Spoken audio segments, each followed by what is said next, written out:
I'm at NRF 2017 and speaking with Marc Janssens, the head of retail at Fujitsu America Inc. How are you today? I'm fine, thanks. Thank you for taking the time to talk to me. So, Marc, what are the things that Fujitsu helps retailers with specifically? Some product lines or capabilities that you can talk about? Okay. If I take the current landscape of what we do for retailer today in America, we provide software, provide hardware, provide device like self-checkout, hardware POS, and software to run in the grocery store and non-food. Non-food being department store, specialty store, etc. That's what we provide today. What we are announcing here and what we are releasing, it's about 12, 13 solutions that actually are moving forward toward the future. If you go back to the history, as an example, in the grocery world, there is not one major vendor that has released a total solution for the grocery industry in more than 25 years. Fujitsu has released a brand new one, and the big difference is that we're releasing not only the software to run the store, but it's also integrated to everything you can imagine in the store, ranging from self-checkout, kiosk, handling the daily, the Starbucks that may be in the grocery store, and so on and so forth. What we're also introducing is a lot of retail analytics to Wi-Fi from phones, so we can categorize how many people are in one area, where are your employees, and so on. So that's like logistics in the store? It's more analytics and understand what your customer and your people are doing in the store. So I'll give you an example. If you're a grocery store, I'll take a grocery store as an example. Cars are all over the place in the parking lot, and you have a couple employees that you know are supposed to pick them up. Where are they? You can find immediately in real time. One's taking a break in a cigarette, and the other one is a break room. What the hell's going on? So you take action that is for your own labor, but you can do it also for customer, because it's immediate feedback, and it gives you a heat map, so you can realize suddenly I have a problem in checkout is way too red, meaning there's 20 people in the line. I need to open more cash registers, provide more help. That's one. Then you also take real analytics based on that, and you can improve your labor scheduling and so on and so forth. That's also a system that we provided. So where Fujitsu is going, we are moving more and more towards software investment, kind of leaving the hardware a little bit behind, and we're focusing on all our software to run in the cloud, on-premise, or private cloud. All our software to run store, being grocery or non-grocery, will be available in the cloud or in the store, whatever the retailer selected. But the package, the solution that you provide to the retailers includes the software, the hardware. That's correct. But they can also use the software with other type of hardware? Totally, hardware so you're agnostic. hardware agnostic, okay. Totally hardware agnostic. So our software can run on NCR hardware, Toshiba Tech hardware, whatever. We don't care. Okay. The other thing that by releasing this grocery application, it has all the function that you already seen in non-foods, like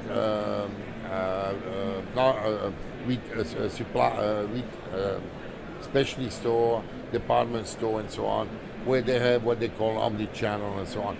We are provide this for the grocery, but with a grocery flavor. Let me give you an example. You could call a grocery store and tell them, I want this. They'll package this and you picking it up. Our software will handle that immediately when you install it. So that's where we're focusing. We actually try to get the grocery industry to the level or where the non-food industry is. Because right now in the industry, there's absolutely nothing for grocery store. Even people like Walmart, yes, you can order online, pick up in the store. It's a very painful experience. I don't know if you've ever done it. And that's limitation on the software. The reason we also capable to do this innovation software to release that to the market, we don't have a lot of legacy to worry about. Okay. Our competition has a lot of legacy they got to worry about. So right, legacy is a challenge, and a lot of retailers are still running on legacy. So the fact that you can actually integrate with other hardware, other systems, I think it's definitely an advantage. Yeah, and also the offering we have is that you can run our software in what we call a thin client, which could be a POS that's 20 years old because we don't need a lot of power. It moves to the cloud. Or if you have a fat client that's the fully loaded POS, we obviously can run on it. That's the reason why we don't care which hardware we're running, and that's very powerful to a retailer because a retailer wants to sweat their asset for years and years. They don't like to buy new equipment. The other thing we're offering our software, either you pay the license up front or in subscription. So you have a model you can select. So you can go to a CapEx or OpEx model. So you're entering the SaaS business with all our software.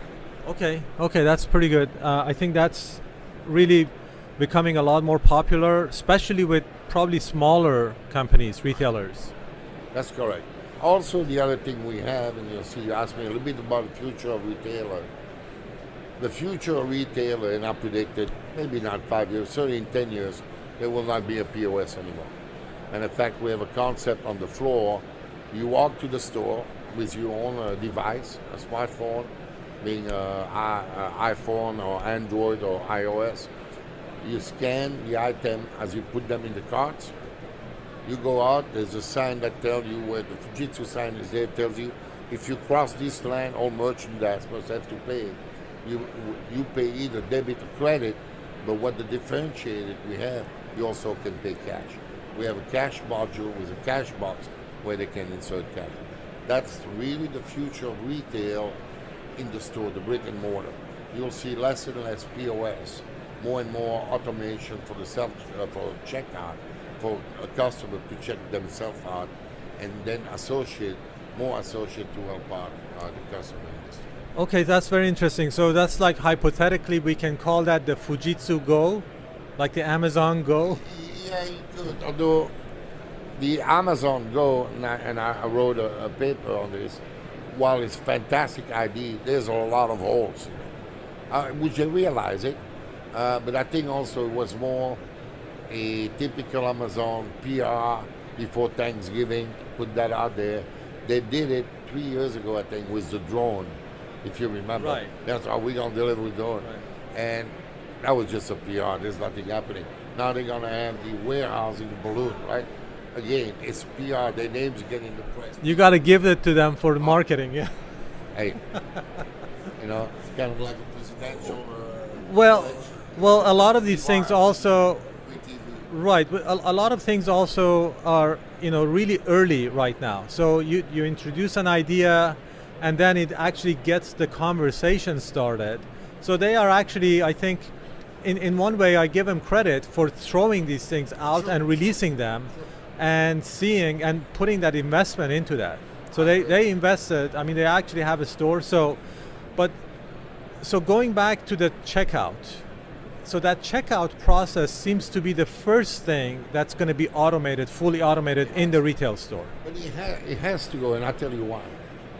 It is really crazy that for years, when we introduced automation, POS and so on, the first time in a grocery store or even a department store that you're going to talk to the customer is when you check out. That's ridiculous. Right. You need to talk to the customer before they're going to go check out. Right. And that's where you got to shift the paradigm. Because, waiting, you want to assist the customer. You want to know the customer, Mr. Janssens is coming to the store I pick it up because it's got royalty, got an RFID. I can download from headquarters all the information what he bought it, because otherwise it'd be too much at the store level. But I know it's coming. He's one of my best customers. I'll make sure I'll go see if he's there, what his needs are. So you can have that conversation when you start coming in the store, not when you leave the store. Right. So that's crazy when you think about that. So that's a big shift that needs to happen. Right. Brick and mortar will be there. They're not going to disappear. Amazon eventually will cap out on market share. They're growing now. They're probably still going to grow and take about 30% of the retail. But I think they're going to plateau at one point because the brick and mortar will still stay. And then what the retailer need to do is really enhancing the shopping experience. They have to have the same, if you buy online, buy in the store, you got to have the same user interface. It's like watching TV, and then you got another TV and you watch something that's not the same picture than the other. It's ridiculous. Right. That's what happens. So we got to enhance the shopping experience. And then one area that I see in the future happening actually very quickly is tracking the item that you buy. And that is really for recall, especially for recall. Tracking it in the store? In the store. Okay. They'll be tracking down. You have a loyalty. Most of the retailers know who you are now. They won't tell you, but they know who you are. So they know Mr. Janssens bought 10 bottles of water. It's contaminated. Immediately we can contact him because we have traceability on this item. You will see that happening very quickly. Okay. There's a big push from that, not only from the government, and certainly in Europe, they want to track the items. So that's using pretty much RFID? RFID, mostly RFID, or tracking the order by item when you buy them. You know that you bought them, and if there's a recall, you can take it back. The reason you can do this more, you got a lot more powerful. You can put all this in the cloud and very quickly notify the people. So that's the future. You will see that very quickly. Okay. So the way that the product, as it's going out of the store, as you were explaining, is detected is also through RFID, right? That's correct. Okay. So one way or another with RFID, the store owner is going to know what is leaving and who's leaving with it, and then they can track it. Now the issue with RFID is still the same as they were 10 years ago. RFID on here doesn't work as liquid and doesn't go to metal, so there's an issue there. But you still can track, every transaction, every item that the person bought. So that's one area. Another area you will see probably within 3 years, and be probably all the big chain, and I'm talking tier 1, more than 5 billion revenue a year, they will not handle cash anymore in the store. Oh. Cash will be gone. And what I mean by that, and you can see it's also in our booths, customer will still go to a checkout rate, and when it's time to pay, they don't give the money to the cashier. They'll put in a box, a cash box. That's what we call it. The reason for that is that's the first phase. The second phase, we as a supplier won't even sell these boxes to the retailer. We will sell it to the bank. But the bank will own these boxes, and therefore, as soon as the money is in there, it's actually in the retail account, and they will take care of picking up the money, because banks are looking for getting back their services. They gave away the pickup of the money to a private company. They want to take that back because they're scared to death of the fintech. Right. So they got to create more value, and you will see that happening. It's happening already a little bit in Europe. We have a pilot, I can't tell you the name of a very big retailer, where they're going to transform the entire front end using cash box, and they will not handle cash anymore, meaning no cashier. A cashier takes about 45 minutes a day to get the float and then the pickup and then count the money. You can remove that. The ROI of putting a cash box versus a cash drawer is less than 9 months. Retailer will jump on it. Okay, so that's interesting because the other concept is also moving towards the cashless society. That won't happen. That won't happen as quickly, but eventually you think it'll happen? Well, let's see what happened in India, right? Right. India is going, but I mean, they made a really drastic move, and there is a lot of pain associated with it. But even if you look at America, I won't even look in Europe, which I'm from over there. But even in America, there's a certain segment of the population that don't even, the South American folks don't even go to a bank. They don't trust it. They pay cash for everything. So that's going to be taken. It's going to take a long time. Okay, so thank you so much. One more question before I let you go. Mr. Janssens is going to different retail stores. If the retail store is not going to be staffed with people that are handling the cash and things like that, and you're going to probably go to a store and you're going to say by your voice, I want this and I want that, and it's going to be delivered to you. Why are you going to go to the retail store in the future if everything can be brought to you? Are you just like making that extra step, or is there other things that actually you're going to get out of going to the store?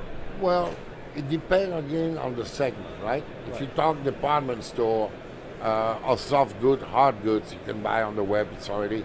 I agree with you that more and more it's going to be bought there. Grocery is a different story. People like to touch, like to smell. I don't see. I'm based in Atlanta, so I was in the 90s in the middle of this web van. And web van, the reason it failed, very quickly, customer understood, you know what, I'm going to order the 50-pound dog food, the 12 case, a beer case, all the heavy item. And, but the fresh food, meat, vegetable, they still like to see and touch. Also, it can work in America, but it's going to be more difficult. In Europe, there's more adoption for delivery grocery. And they do, I don't know if you know how they do it, Tesco, the Sainsbury, you got to book a certain time when they pick it up.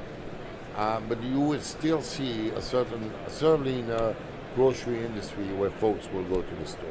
Okay. But I can see the specialty store and so on really diminish. I say that I actually have a business myself that focused on the human side of retail. And I think the human aspect is not going to go away, but it's going to change. It's not going to be the same. And that's probably one of the bigger changes that we're also going to see. No, you're right. And as a matter of fact, I have two kids. One works for Fujitsu, is actually in the booth. He's 31, and the other one's 27. I don't think they've been in a store in 15 years. That tells you something. Unless it's a really hip store that maybe like a Tesla store. No? Really? Okay. Yeah, but they still go to a grocery store. Okay. But anything that is non-food, they're not on the way. Well, those are really deep things to think about. All right. I know I think about it every day. All right. Thank you so much. I appreciate your time. You're welcome. Thanks.